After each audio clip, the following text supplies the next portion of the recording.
பிடியதன் உருவமை கொலமிகு கரியது வடிகொடு தனதடி வழிபடும் அவரிடர் கடி கணபதி வர அருளின் மிகுக்குடை வடிவினர் பயில்வழி வளமுறை இறையே. அல்லல் என்னும் மாசறுத்தாட்கொள்ளும் தெய்வமே,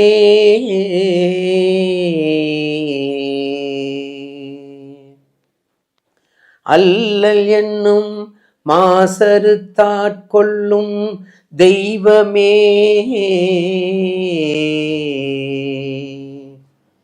அண்ணலே ஐயனே என் அப்பனே, தில்லை நகர்வாழ் அதிபதி ஜனகாதிபதி துதிப்பதி அன்னை உமையவள் சிவகாமி உரை நடனபதியே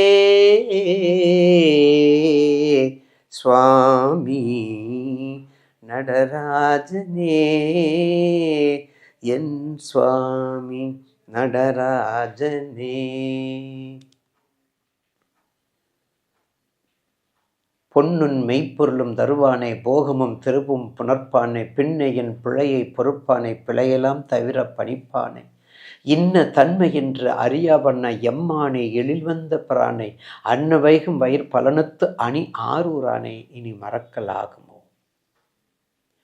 ஈசனே சிவகாமி நேசனே என ஈன்ற தில்லைவாழ் நடராஜனுடைய திருவிடிய வணங்கியும் இன்ற தனுர் மாதம் பல்லாண்டு பல்லாண்டு பல்லாயிரத்தாண்டு பல கோடி நூறாயிரம் மல்லாண்ட திந்தோல் மணிவண்ணா உன் சேவடி செவ்வி திருக்காப்பு அடியோமோடும் நின்னோடும் பிரிவின்றி ஆயிரம் பல்லாண்டு வடிவாய் நின்வள மார்பினில் வாழ்கின்ற மங்கையும் பல்லாண்டு வடிவார் ஜோதி வளத்துறையும் சுடராளியும் பல்லாண்டு படைப்போர் புக்கு முழங்கும் அப்பாசஞ்ச சன்னியமும் பல்லாண்டே என்ற எட்டெழுத்து மந்திரத்தின் நாயகனுடைய திருவடியை வணங்கி நிகழும் மங்களகரமான குரோதி ஆண்டு டிசம்பர் மாதம் 16/12/2024 திங்கட்கிழமை பிரதமை திதியும் திருவாதிரை நட்சத்திரமும் சித்தயுகம் கூடிய சுபயோக சுபதினத்து அன்று மாதங்களில் நான் மார்கழியாக இருக்கின்றேன்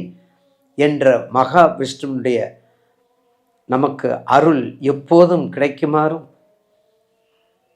இந்த தனுர் மாதத்தின் மார்கழி மாதத்தை பற்றி 12 ராசிகளுக்கும் இந்த தனுர் மாதத்தின் மார்கழி மாதத்தில் நமக்கு என் கண்மணியாக திகழ்கின்ற நேயர் பெருமக்களுக்கும்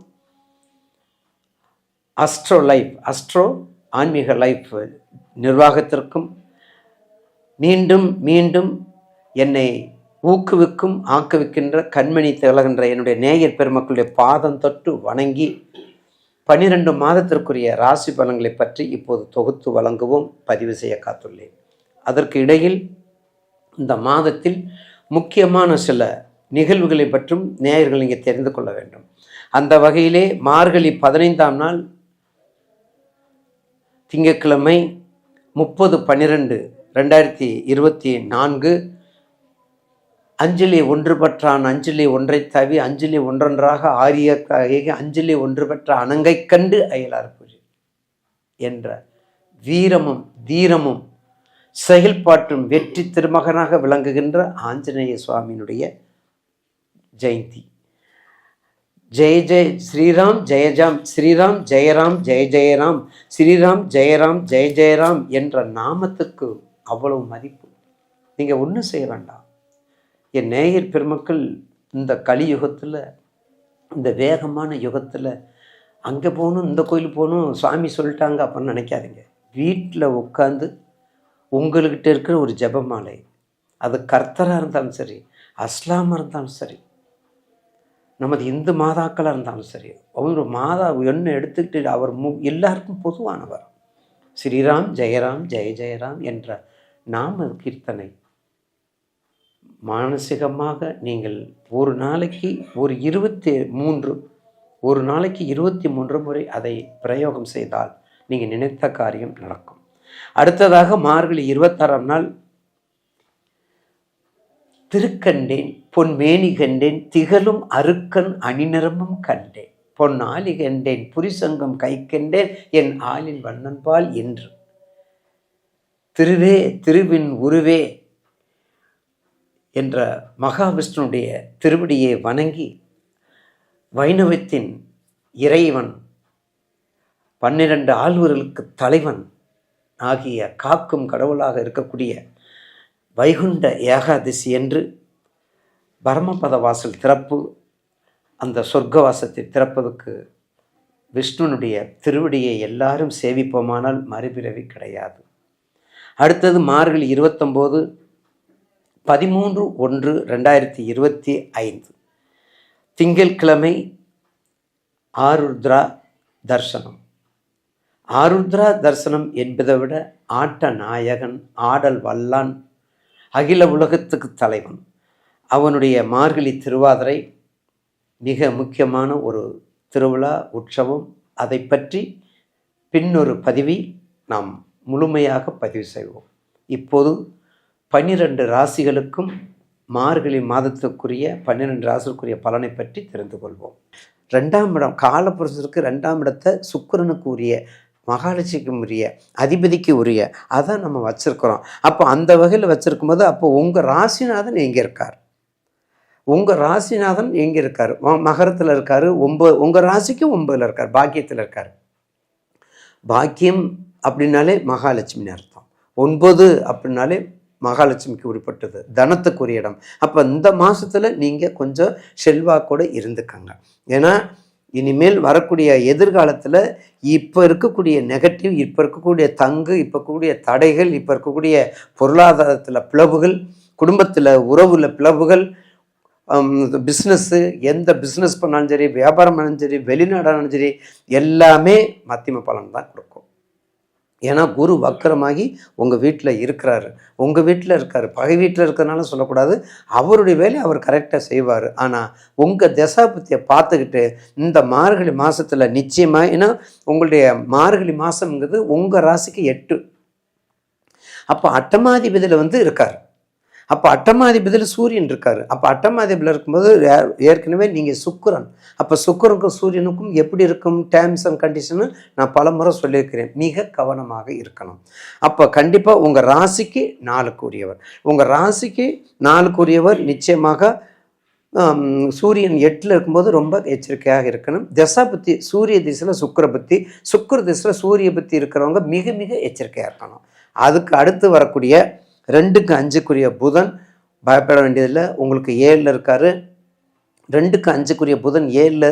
அப்போ குடும்பம், அப்போ திருமணத்தை பற்றி, ஏன்னா இப்போ மார்கழி மாதத்தில் திருமணம் பற்றி எல்லாரும் கேட்குறாங்க. திருமணம் பற்றி பேசலாமா, மங்களத்தை பற்றி பேசலாமா அப்படின்னு கேட்குறாங்க. மங்களத்தை உண்டாக்குறதுக்குரிய மாதம் தான் மார்கழி மாதம். ஒரு மங்களம் நீண்ட நாட்களாக தடைபட்ட திருமணம் நடக்கிறதுக்கு பிரார்த்தனை செய்யக்கூடிய மாதம் தான் மார்கழி மாதம். அந்த வகையில் திருமணத்தை பற்றி முழுவதுமே பேச வேண்டிய அவசியம் இல்லை. நேயர் பெருமக்கள், இது மாப்பிள்ளை, இது பொண்ணு, இந்த தேதியில் நம்ம எல்லாம் வச்சுக்கலாமா அப்படின்னு ஃபோனில் பேசுனாதான் தப்பு இல்லை. அது மட்டும் இல்லைங்க, கோயிலில் போய், ஏன்னா கோயிலுக்கு தான் நம்ம எல்லாம் போகிறோம். காலையில் கோயிலுக்கு போகிறோம், சாயந்தரம் கோயிலுக்கு போகிறோம். 6 கால பூஜையில் மார்கழி மாதத்தில் ஏகப்பட்ட பூஜை நம்ம செய்ய போகிறோம். அப்போ மாப்பிள்ளையே கோயிலுக்கு வர்றாங்களா, பெண்ணு கோயிலுக்கு வர்றாங்களா, பார்க்குறாங்களா, அதனால ஒரு தவறுமே கிடையாது, எந்த தவறும் கிடையாது. அதோடு நிப்பாட்டிக்கிறணும். அப்படி நின்றுக்கிட்டு வரக்கூடிய தை பிறந்தால் வழிபிறக்கும் என்ற தங்கத்தை நீங்கள் தாரமாக ஏற்றுக்கொள்ளக்கூடிய நாள் தை மாதம். ஆனால் மார்கழி மாதத்தில் எச்சரிக்கையாக இருந்து இறை வழிபாட்டை மட்டும் நல்லா பண்ணிட்டு வாங்க. உங்களுடைய மகாலட்சுமி வழிபாடு, துளசிக்கு டெய்லி மார்கழி மாதம் எந்த தெய்வம் பக்கத்தில் வர்றதை விட பிரம்ம முகூர்த்த நேரத்தில் துளசி, மாடத்தில் உள்ள துளசி எம்பெருமானுடைய வடிவமாக, தேவி வடிவமாக இருக்கிறதுனால காலையில் பிரம்ம முகூர்த்தத்தில் துளசி வழிபாடு பண்ணுங்கள். மூல மந்திரத்தை சொல்லுங்கள். உங்களை தேடி வரன் அமையும், உங்களை தேடி புத்திர பாக்கியம் அமையும், உங்களை தேடி பொருளாதார நெருக்கடி குறையும். பொருளாதார நெருக்கடி குறையும், நான் முழுமையாக சொல்ல மாட்டேன். அதுக்கெல்லாம் காரணம் பின்னாடி வருது, அதுக்கெல்லாம் ரிஷபராசிக்கு பின்னாடி வருது. அப்போ கண்டிப்பாக உங்களுக்கு நல்லது நடக்கும் என்ற, கண்டிப்பாக உங்களுக்கு இந்த மாதத்தில் கொஞ்சம் எச்சரிக்கையாக இருப்பது மிக அவசியம். அப்போ நிச்சயமாக இந்த மார்கழி மாதத்தில் உங்களுடைய ராசிநாதன் 9ல் இருக்கார். அதனால நீங்கள் புதுசாக எதுவும் ஆரம்பிக்காதீங்க. அதுக்கு உங்களுக்கு நேரம் இருக்குது, அதுக்கு உங்களுக்கு காலம் இருக்குது. புதுசாக எதுவும் ஆரம்பிக்க மாட்டோம். ஆனால் உங்கள் ராசிக்கு கர்மாதிபதியாக இருக்கக்கூடிய கர்மாதிபதி யார்? சனீஸ்வர பகவான். அனுகிரகமும் அனுகூலமும் கூட சனீஸ்வரர் 10ல் உங்களை ஸ்ட்ராங்கப்படுத்திட்டு இருக்கார்.